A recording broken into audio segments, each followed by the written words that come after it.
Jangan asal pilih produk, jangan asal pilih supplier. Kalian harus perhatikan 8 tips tadi biar kalian itu nggak salah dalam dropship.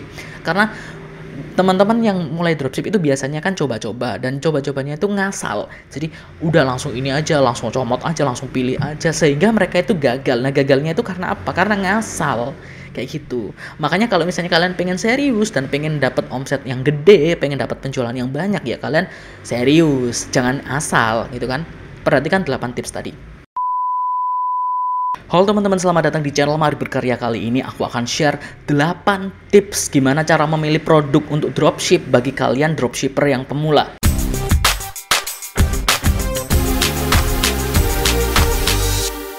Jadi banyak sekali dari kalian ternyata yang tertarik ingin menjadi dropshipper, tapi masih bingung nih, mau jualan produk apa, mau cari suppliernya gimana.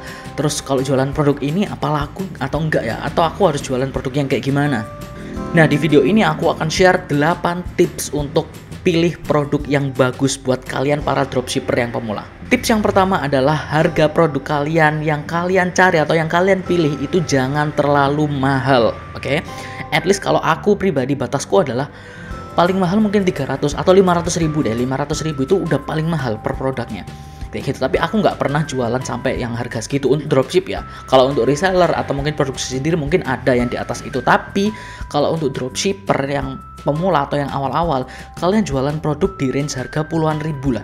Mungkin mentok di 100 ribu atau 150 atau 120, at least nggak sampai 300 atau 500 ribu. Kayak gitu. Paling amannya di range puluhan ribu, misalnya 20 ribu, 30 ribu, 50 ribu, dan sebagainya. Paling amannya di situ. Jadi kalau misalnya kalian dropship, jangan berpikiran bahwa kalau misalnya nanti jualan produk yang kecil-kecil, yang puluhan ribu, untungnya nggak gede dong. Jangan bilang kayak gitu, karena jualan itu untung dan ruginya itu nggak dilihat dari nominal harganya berapa. Kalau misalnya jualannya kecil, tapi yang beli banyak, katakanlah, maka untung kita gede dong. Katakanlah jualan kita di harga 50 ribu dan untungnya cuma 10 ribu per produk gitu kan. Tapi yang beli ada 10. Berarti kan untung kita 10 ribu kali 10 berarti 100 ribu. Dibandingkan kalau misalnya kita jualan produk dengan harga 150 ribu. Untung kita cuma 50 ribu katakan. Untung kita 50 ribu. Harganya 150 ribu. Kemudian kita jual, ternyata nggak ada yang beli. Berarti untung kita berapa? 0.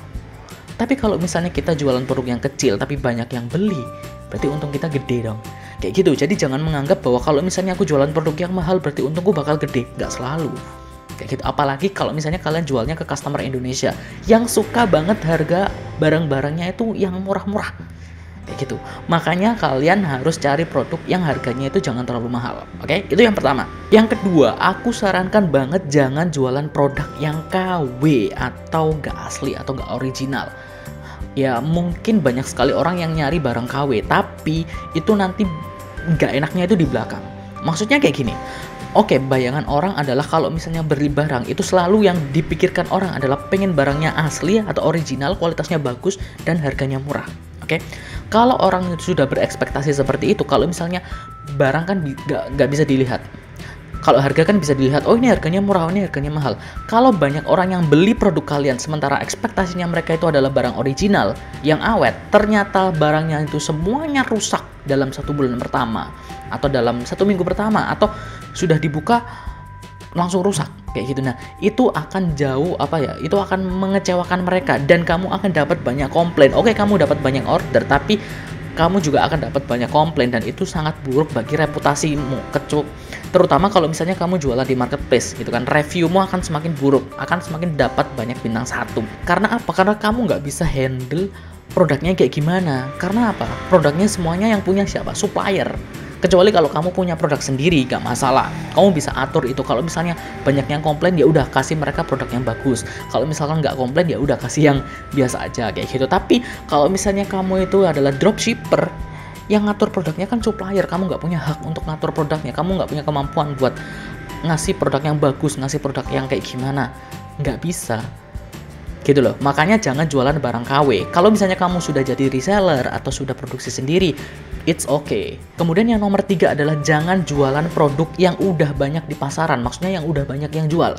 Contohnya kalau misalnya kamu jualan katakanlah baju. tapi baju itu sudah banyak yang jual, katakanlah baju itu sudah banyak yang pokoknya di toko itu udah banyak, mau cari di depan rumah pun ada gitu loh baju itu. Nah, kalau misalnya kamu jualan baju yang sama, otomatis kamu akan saingan harga, benar? Kalau misalnya di semua toko itu jualan produk itu, maka yang dicari customer adalah yang harganya murah, ya kan? Nah, kalau misalnya kamu dropshipper, otomatis hargamu itu tergantung dari supplier, ya kan? Gak mungkin hargamu sama dengan supplier. Orang kamu dropship pengennya untung, kayak gitu kan? Nah, kalau misalnya orang itu katakanlah di range harga, katakanlah misalnya baju ya, di range harga 60.000 katakanlah, rata-rata. Nah, kemudian supplier kamu jualnya 55.000 katakanlah, 55.000. Maka kamu jualnya ya harus mentok di 60.000. Jadi untungmu cuma 5.000 per produk. Itu mentok maksimal. Kalau kamu naikkan harganya sedikit saja, customer akan pergi, akan cari yang lebih murah karena banyak. Kayak gitu. So, jangan pilih produk-produk yang banyak dijual di pasaran. Kamu cari tahu dulu deh. Misalnya kamu sudah nemukan nih, aku pengen jualan produk ini. Cari tahu dulu, banyak yang jual atau enggak? Yang jual rata-rata harganya berapa? Kalau aku jual kayak gini, kira-kira bakal laku atau enggak? Kayak gitu, oke? Makanya yang nomor 4, kalau sudah menemukan ide produknya, riset dulu. Wajib riset, oke? Jangan berasumsi. Jangan kalau misalnya dapat katakanlah produk, misalnya tadi ya baju, kamu dapat supplier baju, kemudian udah langsung jual aja. Jangan, riset dulu. Belum tentu itu bajunya sesuai dengan ekspektasi kamu. Contohnya, misalnya dari supplier katakanlah jualnya tadi 55.000, ternyata harga di pasarannya itu katakanlah 50.000. Banyak yang jual 50.000 atau banyak yang jual 55.000. Ya berarti kamu nggak bisa dapat untung dong. Kayak gitu, oke? Itu yang pertama. Kemudian kamu riset dulu kualitasnya kayak gimana. Kalau misalnya katakanlah ternyata misalnya nih baju dengan motif yang paling banyak di pasaran atau paling banyak laku itu ternyata motif A katakanlah. Kemudian supplier kamu jualan motif yang mirip tapi nggak sama. Nah itu kamu harus teliti dulu, riset dulu. Kira-kira yang kalau misalnya aku jualan produk ini, itu produk ini diinginkan nggak sih sama customer? Kamu jangan ini dulu, jangan langsung memutuskan, gitu, nggak, jangan. Kamu ambil aja fotonya, tawarkan ke beberapa orang dulu, kira-kira kamu mau beli nggak? Kalau mau beli harganya berapa? Kayak gitu. Riset dulu, jangan langsung percaya.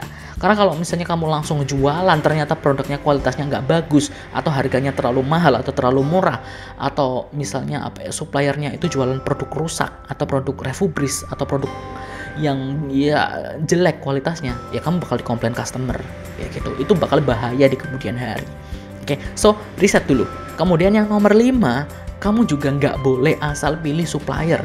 Oke, kalau misalnya kamu sudah menemukan produk kayak gini, tapi suppliernya itu katakanlah, misalnya nih kamu cari di marketplace, seperti yang aku sudah jelaskan di video ini, cara mencari supplier itu kayak gimana. Nah, kalau misalnya kalian sudah menemukan supplier, sudah menemukan produk, tapi ternyata di supplier itu balas chatnya lama. Misalnya nih, kalian suppliernya itu ada di Shopee atau di Tokopedia, kan kelihatan tuh persentase chat dibalas ternyata cuma 40%. Atau 30% kayak gitu. Jadi kan suppliernya ini itu jarang balas chat. Nah itu akan sangat bahaya buat kamu kalau misalnya kamu dropship di dia atau dia dari supplier. Kalau misalnya customer tanya dan kamu nggak kamu tanya ke suppliernya nggak fast respon, nggak dibales chatmu. Lah kamu tanggung jawab gimana ke customer? Ya kan? Makanya jangan asal pilih supplier. Dan juga lihat juga reviewnya. Kalau misalnya di marketplace biasanya ada review. Oh ini reviewnya bintang berapa? Misalnya maksimal bintang 5. At least dia itu bintangnya 4,7 atau 4,8 lah. Biar bagus. Syukur-syukur kalau 4,9 atau 5 kayak gitu kan. Nah, kamu harus lihat reviewnya juga. Jangan asal pilih. Kamu cek deh link di description box di bawah buat tahu gimana sih caranya pilih supplier yang bagus atau hal-hal apa saja sih yang perlu kita perhatikan dalam mencari supplier atau menemukan supplier gitu. Kemudian tips yang keenam adalah kalau kamu pilih produk itu usahakan pilih yang ukurannya kecil atau beratnya kecil. Kenapa? Karena banyak sekali masalah di pengiriman biasanya. Kalau misalnya kamu jualan katakanlah produk-produk yang besar, katakanlah motor atau mobil atau furnitur, katakanlah furnitur, it's okay sih menurutku. Hanya saja kamu harus benar-benar hati-hati pilih supplier. Jangan asal sembarangan pilih supplier. Ada banyak kok supplier furnitur yang bagus. Nanti mungkin akan aku kasih saran supplier furnitur yang bagus. Cek aja link di description box di bawah. Jadi kalian bisa jadikan dia supplier, itu rekomendasiku, tapi belum tentu itu bagus ya. Jadi kalian harus cek dulu. Biasanya supplier sama dropship itu cocok-cocokan.